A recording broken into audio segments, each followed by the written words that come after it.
Yeah, Yeah. coming on January. That's going to be great. Yeah, I'm Yeah. glad that it's the second coming. What could have brought one of the most iconic sitcoms ever to an unexpected halt? The Jeffersons had it all. Sharp humor, unforgettable characters, and a groundbreaking portrayal of a black family thriving in the heart of Manhattan. Yet, despite their contribution to African-American pop culture, a single infamous scene stirred intense controversy that reshaped the show's trajectory. What happened during this pivotal moment that left audiences and critics reeling? How did this beloved series, celebrated success and family, get tangled in a storm too strong to weather? Let's revisit the scene that changed the Jeffersons forever. The Jeffersons. Well, I guess that leaves you and me. Yeah, it's been a bad night all around, ain't it?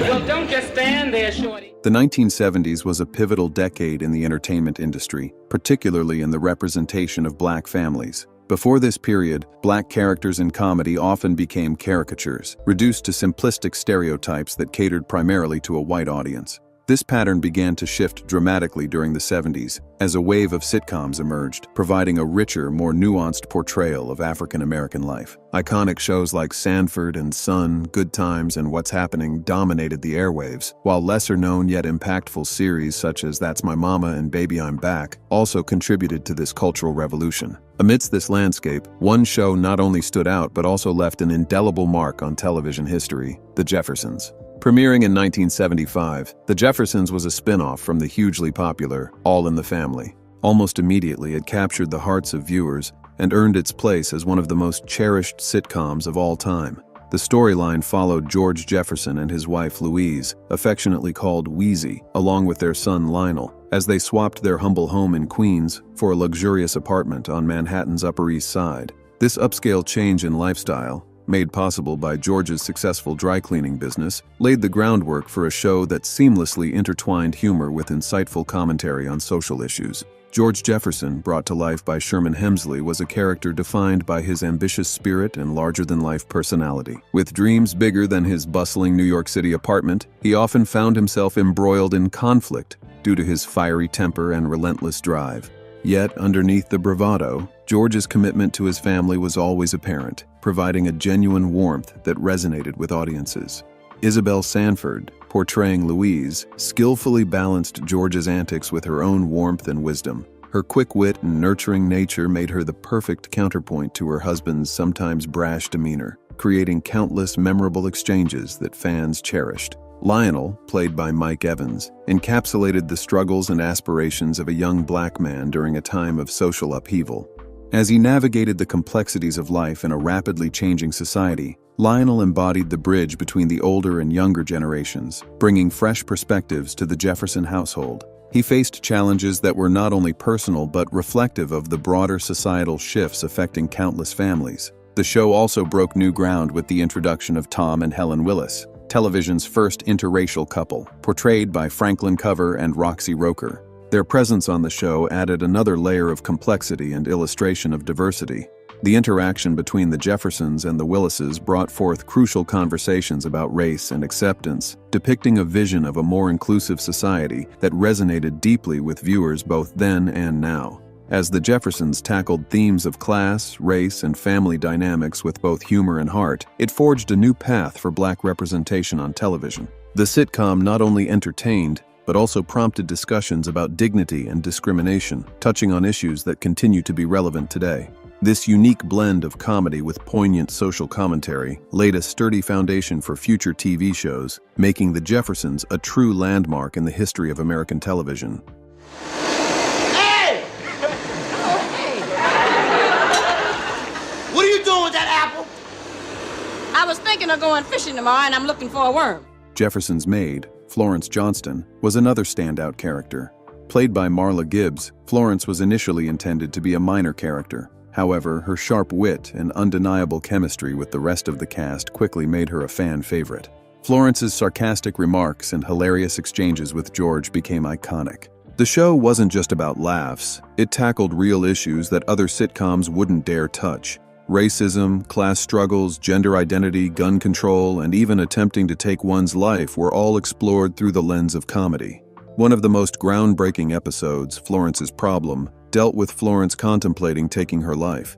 Louise and George discovered her intentions and helped her see that life was worth living. This episode was one of the first times a sitcom addressed such a heavy topic. Another memorable episode, Once a Friend, introduced Edith Stokes, a transgender woman who had served in the military with George. But look, if you ain't gay and you ain't a weirdo, what are you? I had the operation. Played by Veronica Redd, Edith was a groundbreaking character who brought discussions about gender identity into mainstream television for the first time. Her story was handled with sensitivity and humor, paving the way for future conversations about acceptance and understanding. In A Case of Self-Defense, the show addressed the dangers of firearms in the home. After Lionel and Jenny's apartment was burglarized, George secretly bought a gun, ignoring Louise's objections. The tension reached a peak when their young granddaughter accidentally fired the weapon. This episode combined humor with a powerful message about the responsibility of owning a gun. The Jeffersons proved that comedy could be entertaining and thought-provoking through episodes like these. The show wasn't afraid to push boundaries or challenge societal norms, and it did so with a style that was uniquely its own. Of course, no discussion of the Jeffersons would be complete without mentioning its unforgettable theme song, Movin' On Up. Sung by Jeanette Dubois, the song perfectly captured the show's spirit. Its upbeat melody and hopeful lyrics became an anthem for anyone chasing their dreams. Who could forget the iconic scene where George gleefully flushed every toilet in his apartment, celebrating their arrival in the world of the wealthy? Despite facing challenges like 15 time slot changes, a rare occurrence for such a popular show, The Jeffersons remained a ratings powerhouse. In its 8th season, it became the first black sitcom since Sanford & Son to break into the top 5 in ratings.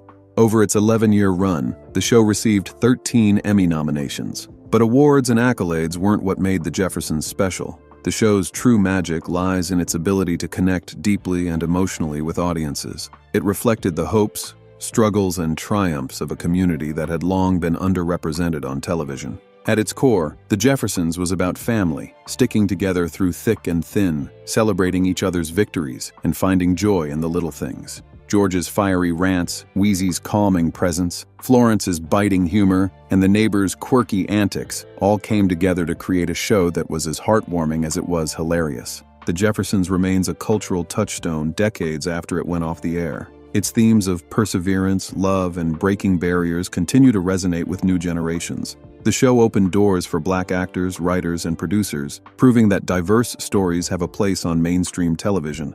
When we think of The Jeffersons, we think of more than just a sitcom. We think of a movement, a show that didn't just entertain but also enlightened. Whether it was George's unapologetic ambition, Wheezy's unwavering strength, or the show's fearless exploration of social issues, The Jeffersons left an indelible mark on television history. As we hum the familiar tune of Movin' On Up, we are reminded of the journey of the Jefferson family and what it represents. It's a story of resilience, dreaming big, and never forgetting where you come from. The Jeffersons wasn't just a show, but a celebration of life, love, and the power of breaking barriers. Nevertheless, one scene became a rotten egg among others, resulting in the show's abrupt cancellation. Keep watching as we will soon reveal this. But before then, let's see some interesting facts and behind-the-scenes considerations about The Jeffersons, a sitcom that defined an era. Following All in the Family. When All in the Family first graced the airwaves, few could have predicted the vast cultural tapestry it would weave. A simple sitcom rooted in family dynamics became a launchpad for groundbreaking narratives and unforgettable characters. Among its many gems, The Jeffersons stood out, sparking laughter and inspiring viewers to see beyond their limitations. But their journey was far more than a sitcom's success. It was a cultural shift that resonated across generations. From neighbors to icons.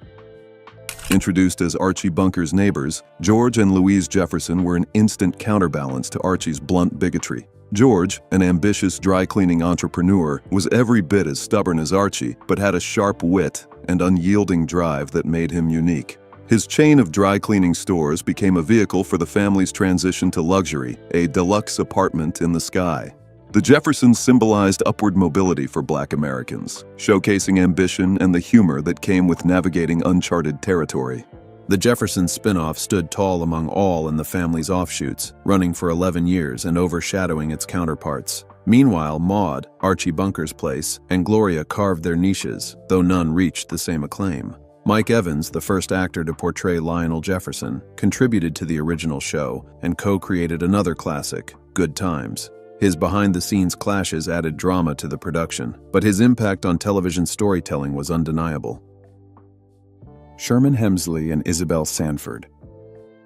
Behind the unforgettable characters of George and Louise were two remarkable actors, each with their unique journeys. Isabel Sanford, an accomplished performer with 21 more years of life experience than her co-star Sherman Hemsley, had already garnered praise for her role in the groundbreaking film Guess Who's Coming to Dinner. Her nuanced portrayal of Louise infused the show with sincerity and depth. Hemsley, renowned for his impeccable comedic timing, almost declined the part of George due to prior obligations. Yet once they shared the stage, their age difference faded into the background, leaving only a delightful blend of chemistry and genuine affection that audiences adored.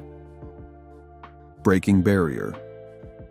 When the Jeffersons hit the airwaves in the late 1970s, it marked a significant moment in television history, particularly for the representation of mixed-race couples. At that time, such portrayals were quite unusual. Just a mere decade earlier, the Supreme Court had invalidated laws that prohibited interracial marriages, a landmark decision that paved the way for greater representation in media. Franklin Cover and Roxy Roker took on the roles of Tom and Helen Willis, a mixed-race couple residing in the same luxurious high-rise as George and Wheezy Jefferson. Initially, George displayed discomfort with their relationship, often using playful but somewhat insensitive nicknames like Chocolate and Vanilla or Zebras to describe them. However, as the series progressed, George's prejudice faded, transforming into a genuine friendship with Tom, demonstrating character growth that resonated with viewers. Their daughter, Jenny Willis, added further complexity to the family dynamic when she married Lionel Jefferson, George and Wheezy's son. This union made The Jeffersons relatable as it tackled real-life issues such as love, acceptance, and the struggles of marriage interwoven with societal pressures, including instances of separation and divorce. Before casting Roker, Norman Lear, the show's creator, attentively approached her about the role's implications. He wanted her to understand the potential challenges they might face, given the historical context. Yet Roker was unfazed, presenting Lear with her wedding photo in response. That cherished image featured her radiant happiness alongside her husband, Seymour Kravitz, who was a white Jewish man. Their marriage, 1962, predates the more open acceptance of mixed-race relationships. Together, they had a son, Leonard, who would later burst onto the music scene as the legendary Lenny Kravitz. Franklin Cover, who played Tom, was equally cherished by his co-stars. Marla Gibbs, known for her role as Florence Johnston, fondly reminisced about Cover as a hoot, celebrating his keen comedic instincts, which shone through even when not fully showcased on screen. His vibrant personality and infectious humor left an indelible mark on those lucky enough to share the set with him. Behind the music. Many viewers found themselves enchanted by the iconic theme music of The Jeffersons, yet few were aware of the story behind it. Movin' On Up has become a timeless anthem, capturing the essence of the show's spirit. Crafted by the talented Jeanette Dubois, this uplifting song mirrors George and Wheezy Jefferson's journey toward success. Dubois drew inspiration from her own aspiration to relocate her mother to a luxurious Manhattan penthouse. The powerful lyrics, woven with a gospel choir's harmonies, transformed the theme into a jubilant celebration of dreams fulfilled and hard-fought victories, perfectly echoing the essence of each episode. Paul Benedict. Paul Benedict's portrayal of Harry Bentley, the quirky neighbor, added another layer of humor to the series. Behind his distinctive features lay a remarkable story. Diagnosed with acromegaly, a pituitary disorder, Benedict turned a potential obstacle into a comedic strength. His journey from theater stages to the Jeffersons' living room highlighted his resilience and ability to embrace life's quirks. Nevertheless, that is not all the behind-the-scenes surprises. Marla Gibbs. Do you know that Marla, the iconic maid, had a dual life? Marla Gibbs, who played Florence, the sharp-tongued maid, was juggling more than witty one-liners during the early years of the Jeffersons. Even after landing her role, she worked as a flight reservation clerk for United Airlines. Producer Bernie West eventually convinced her to focus solely on acting, which opened the door to a long and successful career. Gibbs's dedication and humor brought Florence to life, making her one of television's most beloved characters. Tackling tough topics. While The Jeffersons was known for its humor, it never stopped addressing pressing social issues. In one poignant episode, Florence's uncharacteristic behavior leads to the discovery of a note that shows a plan to end one's life. The family rallies around her, reminding her of her worth and the love surrounding her. Such moments elevated the show, proving that comedy could coexist with meaningful storytelling. A legacy of laughter and lessons. All in the Family and its spin-offs left an indelible mark on television history. The Jeffersons in particular became a beacon of hope, humor, and representation. Their story, filled with memorable characters and groundbreaking themes, inspires viewers to dream big and embrace change. Wouldn't you agree that The Jeffersons' journey was more than a sitcom? It reflected society's progress, showing that laughter could indeed move mountains. But then came the abrupt end, and here is why. The sudden farewell of The Jeffersons. There was never a closing episode of The Jeffersons. Never was, and that's what I'm upset about until today. Surprisingly, after 11 seasons of laughter and groundbreaking moments, the curtain fell on The Jeffersons in a manner that left fans and cast members alike in shock. The beloved sitcom that had defied stereotypes and celebrated Black success ended not with a grand finale, but with an unexpected and unceremonious cancellation. The news broke after the July 2, 1985 episode titled Red Robins, leaving cast members blindsided and fans disheartened. Isabel Sanford, who played the iconic Louise Jefferson, revealed in a retrospective for Television Land that she learned of the show's end through a cousin in New York who read it in a tabloid magazine. I didn't realize it.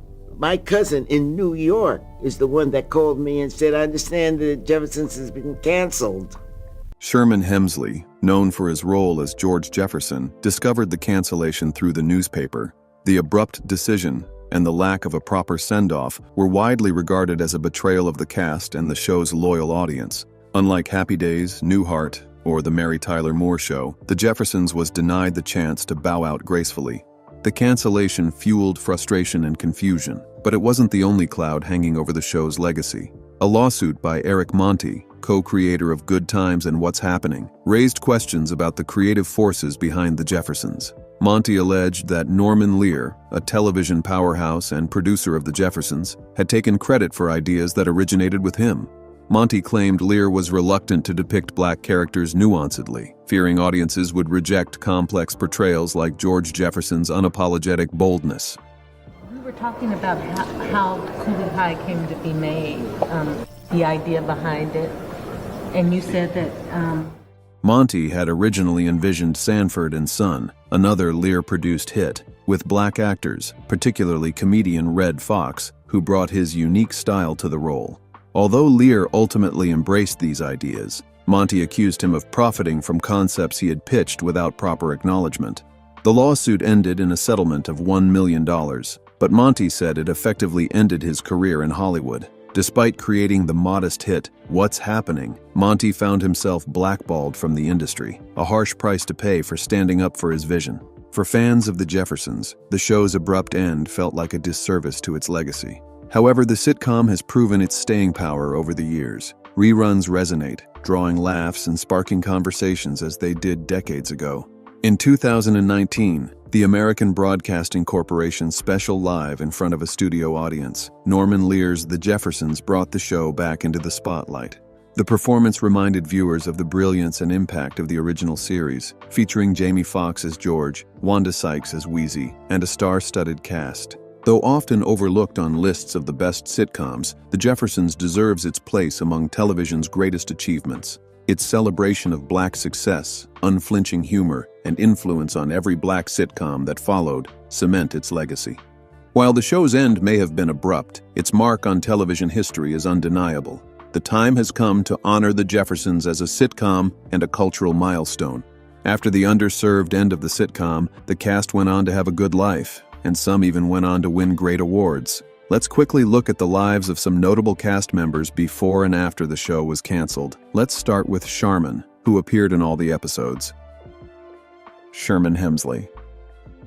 Sherman Hemsley made television history with his unforgettable portrayal of George Jefferson, a character that became as iconic as the actor himself. Born in Philadelphia, Sherman Alexander Hemsley had a natural flair for the dramatic, which he first explored in school plays. This early love for performing laid the foundation for a career entertaining millions. After serving in the Air Force, he moved to New York City and worked overnight as a postal clerk while chasing his acting dreams during the day.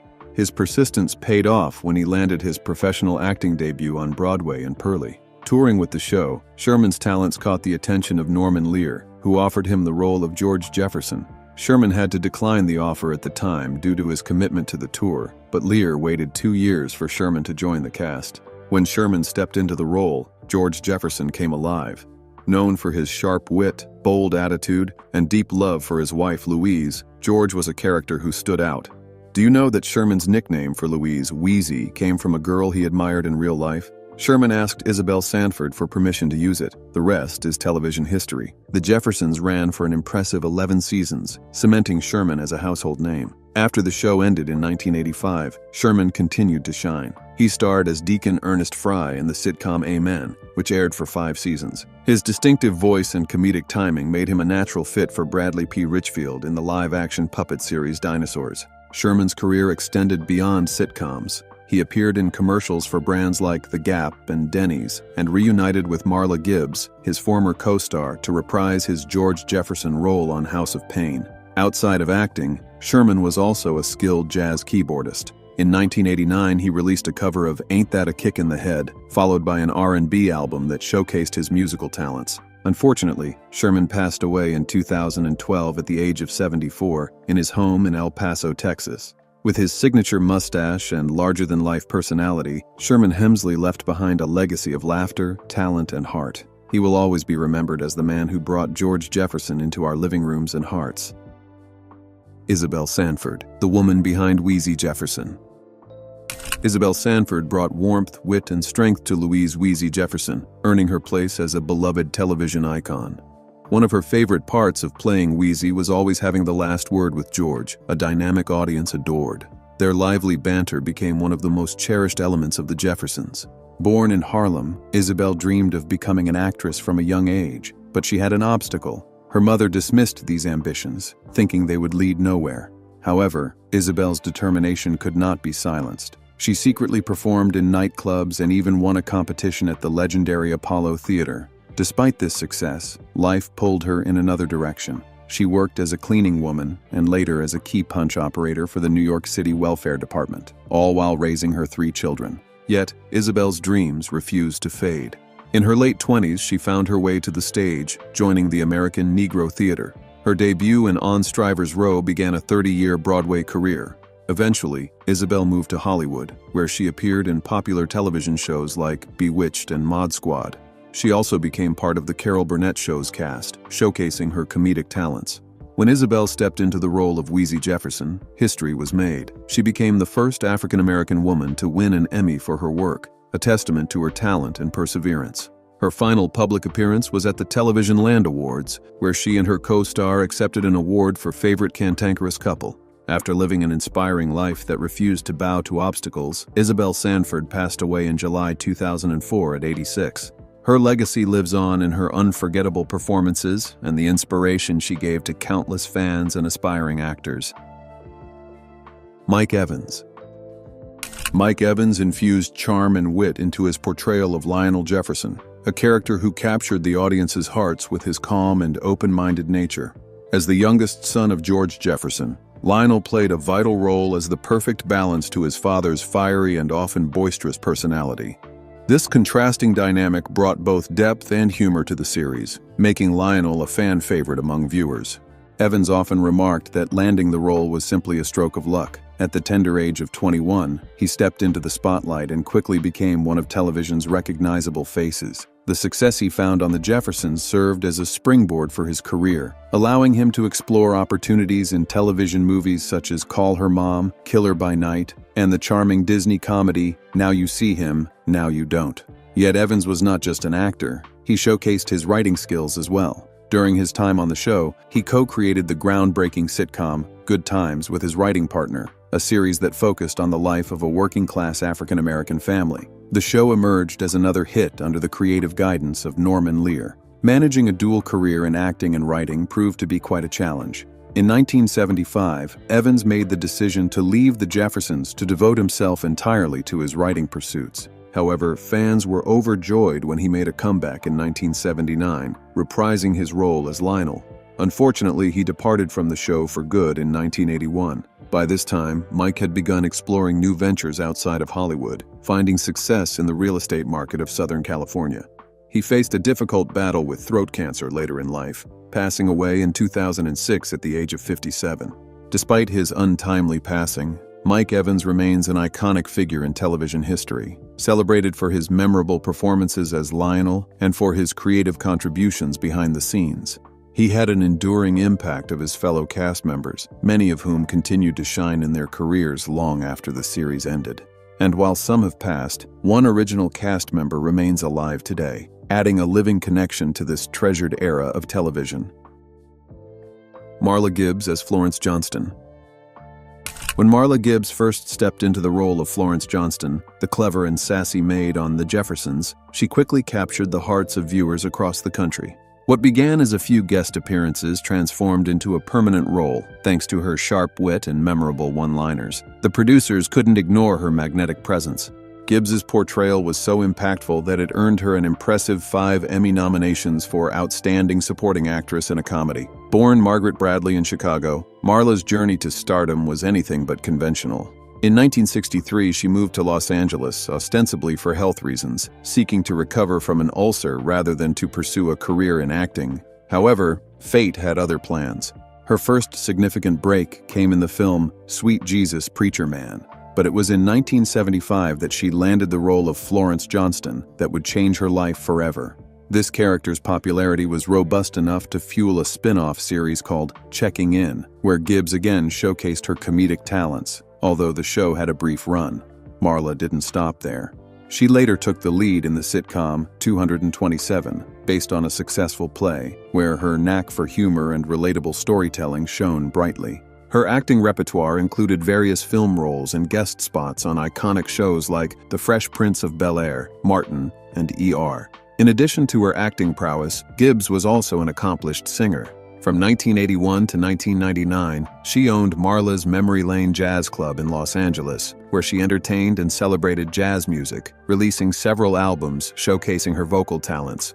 Gibbs continued to make waves in the entertainment world, appearing in Tyler Perry's Medea's Witness Protection and portraying Olivia Price on Days of Our Lives. In 2021, she garnered honorary recognition with a star on the Hollywood Walk of Fame, reflecting her immense contributions to the industry. Currently 93 years of age, Marla Gibbs stands just 7 years from a remarkable century. Her legacy as Florence Johnston and her multifaceted talents leaving an indelible mark that is sure to linger in the hearts of fans for generations. Would you like to see the Jeffersons sitcom back on screen? Let us know in the comments. Remember to hit the like button and subscribe. Thank you for watching. We'll see you in the next video.